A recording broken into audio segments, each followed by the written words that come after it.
오늘 우리 함께 읽을 하나님의 말씀은 누가복음 1장 26절부터 35절 말씀입니다. 누가복음 1장 26절부터 35절 말씀 제가 봉독합니다. 여섯째 달에 천사 가브리엘이 하나님의 보내심을 받들어 갈릴리 나사렛이란 동네에 가서 다윗의 자손 요셉이라 하는 사람과 정혼한 처녀에게 이르니 그 처녀의 이름은 마리아라. 그에게 들어가 가로되 은혜를 받은 자여 평안할지어다. 주께서 너와 함께 하시도다 하니 처녀가 그 말을 듣고 놀라 이런 인사가 어찌함인고 생각하며 천사가 일러 가로되 마리아여 무서워 말라. 내가 하나님께 은혜를 얻었느니라. 보라 내가 수태하여 아들을 낳으리니 그 이름을 예수라 하라. 저가 큰 자가 되고 지극히 높으신 이의 아들이라 일컬을 것이요 주 하나님께서 그 조상 다윗의 위를 저에게 주시리니 영원히 야곱의 집에 왕노릇 하실 것이며 그 나라가 무궁하리라. 마리아가 천사에게 말하되 나는 사내를 알지 못하니 어찌 이 일이 있으리이까. 천사가 대답하여 가로되 성령이 내게 임하시고 지극히 높으신 이의 능력이 너를 덮으시리니 이러므로 나실 바 거룩한 자는 하나님의 아들이라 일컬으리라. 아멘. 여러분 여러 차례 얘기했지만요, 기독교 신앙에 있어서 제일 중요한 부분은 예수 그리스도입니다. 예수 그리스도 그분이 누구신가, 예수 그리스도 그분의 사역은 무엇인가 하는 이런 그리스도론이 제일 중요한 문제입니다. 그래서요 우리 사도신경에서도 나는 믿습니다 하고 여러 차례 고백하지만요, 특별히 예수님 부분에 있어서 8시간에 걸쳐서 이렇게 계속해서 강해를 해나갈 것입니다. 예수님이 우선 누구신가, 하나님의 외아들, 독생하신 아들이요 라는 부분을 우리가 먼저 고백했습니다. 그리고 그 이후에는요 이제 예수 그리스도는 성령으로 잉태되셨다라는 이 부분에 대한 고백을 우리 오늘 봅니다. 성령으로 잉태되신 분이라는 말의 의미는요 초자연적이라는 의미입니다. 이제껏 하나님께서 아담과 하와를 창조하신 이래로 모든 인류는요 생물학적인 방법을 통해서 잉태하고 태어났지만 예수 그리스도는 그런 인간들의 생물학적인 방법이 아니라 특별한 하나님의 감동으로 잉태하고 또 태어나신 분이라는 그런 의미가 있습니다. 그러니까 이런 여러 가지 예수님에 관한 믿음의 고백 중에 오늘은 예수님의 잉태에 대해서 우리가 말씀을 나눕니다. 그는 성령으로 잉태되어 하는 부분입니다. 그는 성령으로 잉태되셨다는 것을 우리는 믿음으로 고백합니다. 예수님 당시에 사람들이요 예수님을 뭐라고 이야기했나 하면 마태복음 16장에 보면요 예수님께서 제자들과 함께 사역을 시작하시고 꽤 시간이 흘렀을 때에 예수님께서 가이사랴 빌립보라는 곳에서 제자들에게 물으십니다. 사람들이 나를 뭐라 하느냐라고 했을 때 그 당시 사람들의 분분한 의견이 제시됩니다. 어떤 사람은요 세례 요한이라 합디다. 세례 요한이 죽었다가 다시 살아난 세례 요한이라고 합디다 라고 말하는 사람이 있는가 하면 어떤 사람은 엘리야라고도 합니다. 엘리야는 메시아가 오시기 전에 먼저 다시 엘리야가 다시 오리라라는 말라기서의 예언이 있습니다. 바로 그런 분이라고 사람들이 생각합니다. 또 어떤 사람들은 예레미야나 혹은 위대한 선지자 중에 하나가 아닌가 그렇게 생각합니다. 등등 여러 가지 사람들의 견해를 제자들이 예수님 앞에 고하고 있습니다. 이것은요 당시 사람들이 예수님을 직접 예수님의 말씀도 듣고 또 예수님의 기적도 보고 놀라운 일들을 보았지만 그래도 보는 사람마다 예수님이 누구신가에 대한 견해가 달랐다는 말입니다.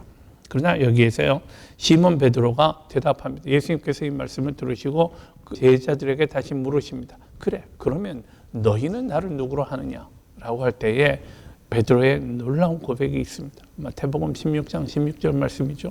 주는 그리스도시요 살아계신 하나님의 아들이십니다 라는 위대한 고백이 마태복음 16장에 제시되고 있습니다. 당시 사람들은요 왕이라든가 대단히 특별한 사람에 대해서는요 신의 아들이라고 이야기를 했어요. 신의 아들이라고 부르는 사람들이 있기는 있었습니다. 근데 그는 지금 베드로는요 그리스도시고 하나님의 아들이십니다 라는 이런 고백이요, 이런 고백이 대단히 놀랍다라고 생각합니다. 왜냐하면 많은 사람들이 보기에 예수님은요 신의 아들과는 너무나 거리가 먼 사람이었습니다. 저 시골의 나사렛 출신의 어떤 목수의 아들이었잖아요. 그도 목수 생활하던 그런 젊은이였습니다. 별로 사람들이 보기에 흠모할 만한 구석이 있는 사람이 아니었단 말입니다. 더구나 그런 말구유에서 태어난 사람입니다. 시작도 굉장히 흙수저 같은 사람 있잖아요. 그러니 도대체 이 사람이 어디서 뚱딴지 같이 나타나가지고 하는 그런 정도의 사람이었단 말입니다. 그런데 그 예수님이요, 나와 아버지는 하나라고도 말씀을 하시고 여러 가지로 그 놀라운 말들을 하셨기 때문에 유대인들의 공분을 사고요, 돌을 맞아서 죽을 뻔하기도 했던 일이 있습니다. 그러니까 예수님이 누구신가에 대해서 사람들마다 의견이 분분했단 말입니다. 예수 그리스도를 실제로 눈으로 보고 그 음성을 들으면서 가르침을 받은 사람들조차도 분명한 그런 인식을 갖지 못했습니다. 나중에 일입니다마는 예수님께서 부활하시고 난 다음에 도마를 여러분 기억하실 것입니다. 이 제자들이요, 10명의 제자들이 모두 우리가 부활하신 예수님을 만났다라고 이야기하는데, 도마는요, 내가 나의 손가락을 그의 손에 넣어보고 또 내 손을 그의 옆구리에 넣어보기 전에는 내가 예수께서 부활하셨다는 사실을 믿을 수가 없다라고 이야기하는 장면이 있습니다. 그러니까 지금 예수님의 하나님 되심을 인정하지 못하는 사람들이, 인정할 수 없는 사람들이 세상에 굉장히 많다라는 말입니다. 오늘날 여러분 여러 종교들 가운데요, 여호와의 증인이라는 사람들이 대표적인데 그 사람들 예수 그리스도를 하나님의 아들로 인정하지 않습니다. 예수님은 그냥 사람이죠. 하나님이 보내신 사람. 그리고 이슬람도 그렇죠. 이슬람도 예수님은 선지자 중 하나일 뿐, 하나님은 아니다라고 생각하는 사람들입니다. 그러니 세상에 이렇게 많은 사람들이 예수님의 하나님 되심을 인정하지 못하는데, 성경은 그러면 우리에게 뭐라고 말하는가? 성경은요, 명백히 예수 그리스도는 하나님이시다라고 말씀합니다. 우선 누가복음 1장 말씀을 보십시다. 오늘 본문 말씀 누가복음 1장 35절 보면요, 천사의 말이 이렇게 있습니다. 지극히 높으신 이의 능력이 너를 덮으시리니, 마리아에게 하시는 말씀입니다. 이름으로 나실 바 거룩한 자는 하나님의 아들이라 일컬음을 받을 것이라 라고 말씀합니다. 하나님의 아들이라고 일컬으리라. 하나님의 아들이라고 가브리엘이 분명히 선언을 합니다. 자, 오늘 본문은요, 예수 그리스도는 성령의 능력으로 잉태되어서 탄생하셨다라는 사실을 분명하게 말하고 있습니다. 그렇다면 성령의 능력으로 잉태되었다는 사실이 의미하는 것이 무엇이겠습니까? 먼저는요, 예수 그리스도께서 여인의 몸으로 태어나셨다는 사실을 우리가 발견하게 됩니다. 우리와 똑같은 인간의 몸으로 오셨다는 말입니다. 그 모친의 태중에서요, 일정한 기간 지내다가 때가 되었을 때에 우리처럼 여인의 몸에서 태어나셨다라는 말입니다. 이런 의미에서 예수 그리스도께서는 우리와 똑같은 인간이다라는 사실을 의미합니다. 인간이다. true human, 참 인간이셨단 말입니다. 어떤 사람들이 생각하듯이 예수 그리스도는 그냥 인간의 몸을 껍데기만 입고, 실제로는 그가 그냥 영이었을 뿐이다라고 이야기하는 사람들이 있었어요. 초대교회 때요. 그러나 그것이 아니고요, 참 인간이란 말입니다. 몸과 마음과 영혼이 모두 참 인간이신 분이었다라는 사실을 우리 성경은 우리에게 가르쳐주고 있습니다. 첫째는 true human이었다는 거예요. 두 번째는요, 예수 그리스도는 우리와 같은 참 인간이시지만 그는 동시에 하나님이셨다라는 사실을 또한 이야기합니다. 이게 신비죠. 많은 사람들이 정말 이해하지 못하는 신비입니다. 이게 어떻게 가능하냐라는, 아니 사람이 어떻게 하나님이 될 수 있느냐라고 질문을 제기하는 사람들을 보셨을 것입니다. 그런데요, 사람이 하나님이 되었다는 것이 아니죠. 우리가 말하는, 성경이 말하는 바는 사람이 하나님이 되었다는 것이 아닙니다. 사람이 무슨 자기가 놀라운 깨달음을 가져가지고 견호각성, 대오각성 해가지고요, 자기가 하늘의 이치를 깨닫고 하나님이 되었다는 그런 이야기가 아닙니다. 그 반대죠. 하나님이 사람이 되셨다는 것입니다. 하나님이 사람이 되는 이 일이 불가능한가요? 하나님이 하시는 일에 불가능이 있습니까? 그건 인간이 하나님이 된 것이 아니라 하나님의 사람이 되셨다는 이 순서를 우리가 기억할 수 있으면 좋겠습니다. 예수님은 사람의 몸을 입고 오신 사람이 되신 하나님이시다라는 말입니다. 하나님이 그렇게 하도록끔 선택하신다면 불가능한 일이 어디에 있겠습니까? 예수 그리스도는 완전한 인간의 몸을 가지셨다는 점에서 우리와 똑같은 인간이었지만 그러나 그는 근본 하나님이시다라는 점에서 역시 또 그 부분에서는 우리와 다른 하나님이십니다. 모든 사람은